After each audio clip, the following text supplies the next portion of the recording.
दोस्तों जुलाई 15 बहुत ही इंपॉर्टेंट दिन होने वाला है ऑयल एंड गैस के स्टॉक्स के लिए और यहां पर फोकस में रहेंगे ओएनजीसी, ऑयल इंडिया और रिलायंस के स्टॉक। तो यहां पर क्या हो रहा है इंपॉर्टेंट चीज, उसके बारे में दोस्तों इस वीडियो में बात करेंगे। सबसे पहले मैं थोड़ा सा आपको पास्ट में लेके जाता हूं, कुछ 2 सप्ताह आगे लेके जाता हूं, जुलाई 1 को, जहां गवर्नमेंट ने क्या किया, जो ऑयल प्रोड्यूसिंग जो कंपनियां हैं जो भारत में, उन पर एक विंडफॉल टैक्स लगा दिया। देखिए तेल के भाव पूरी दुनिया में 110 120 डॉलर तक पहुंच गए थे, तो जो तेल प्रोड्यूस जो कर रही थी कंपनियां, तो उनको सुपर नॉर्मल प्रॉफिट हो रहा था। तो इंडिया में जैसे ऑयल इंडिया है, ओएनजीसी है, रिलायंस है, इन सबको बहुत ही अच्छा प्रॉफिट यहां पर हो रहा था। लेकिन गवर्नमेंट ने क्या किया, एक टैक्स लगा दिया और जो एक्सपोर्ट हैं उस पर सबसे ज्यादा उन्होंने फोकस रखा कि अगर आप एक्सपोर्ट करते हैं तो आपको टैक्स देना पड़ेगा। मतलब गवर्नमेंट का फोकस था कि जो भी, अगर आप तेल जो भी बना रहे हैं उसको ज्यादा से ज्यादा आप एक्सपोर्ट ना करें और डोमेस्टिक मार्केट में ही रखें। तो उन्होंने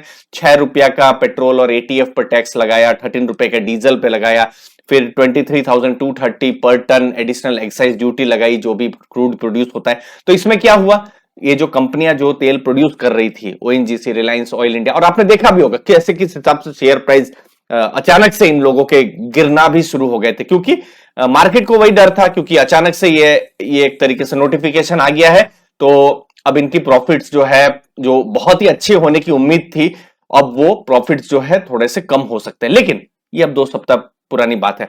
अब क्या हो रहा है या हो सकता है, जुलाई 15 नोट कर करके, बहुत ही जल्दी है। तो उस समय गवर्नमेंट ने यह भी कहा था, क्योंकि चीजें बहुत ही वोलाटाइल है, ठीक है, तो गवर्नमेंट इसको रिव्यू करती रहेगी हर फोर्टनाइट में, ठीक है ना। तो एक्सपेक्टेड है गवर्नमेंट अब 15 तारीख को यहां पर जो है रिव्यू फिर से यहां पर करने वाली है। तो गवर्नमेंट की मीटिंग यहां पर होगी। अब यहां पर 2 चीजें हो सकती है, या तो रोल बैक हो जाए, या फिर जो टैक्स बढ़ाए हैं थोड़े से कम टैक्स यहां पर कम हो जाए, तो इसको मार्केट बिल्कुल चेयर अप कर सकती है, या फिर जैसा चल रहा है वैसा ही चलने दे। और अगर जैसा चल रहा है, मतलब जो 6 रुपया का टैक्स, 13 रुपया का टैक्स आपने देखा डीजल में जैसे देखा, तो अगर वैसा ही चलता है तो मार्केट उसको नेगेटिवली लेगी।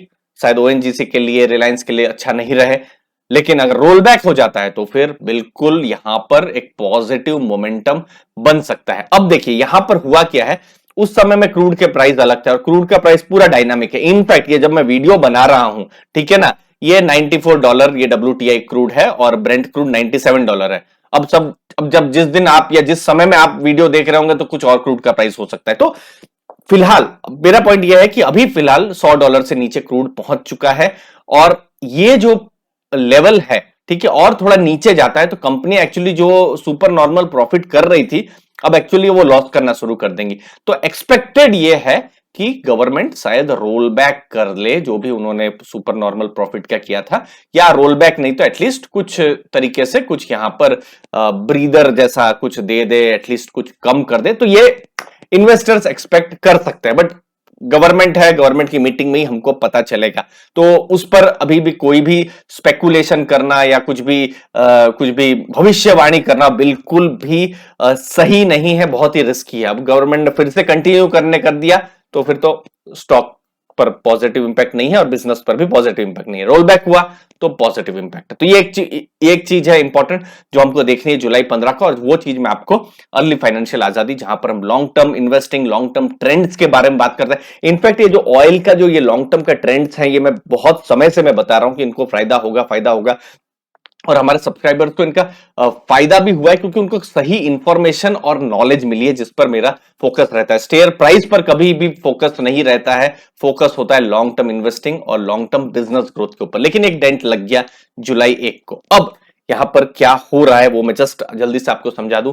विंडफॉल गेन्स हो रहे हैं, तेल के प्राइस पूरी दुनिया में बढ़े हैं इसीलिए, और ऐसा नहीं है कि सिर्फ इंडिया में ही जो है विंडफॉल टैक्स है। अगर हम यूरोप में देखें तो यूरोप में, यूके में भी है, फिर बाकी भी यूरोप की कंट्रियां जो है वो विंडफॉल टैक्स लगा रही है, ठीक है। तो ऑयल एंड गैस की जो कंपनियां हैं वहां पर और ज्यादा तकलीफ में है, ठीक है ना, क्योंकि तेल बढ़े हुए हैं। तो गवर्नमेंट भी कह रही है कि ठीक है, हमको भी अपना थोड़ा सा हिस्सा आप दीजिए। तो ऐसा हो ही रहा है, ठीक है ना।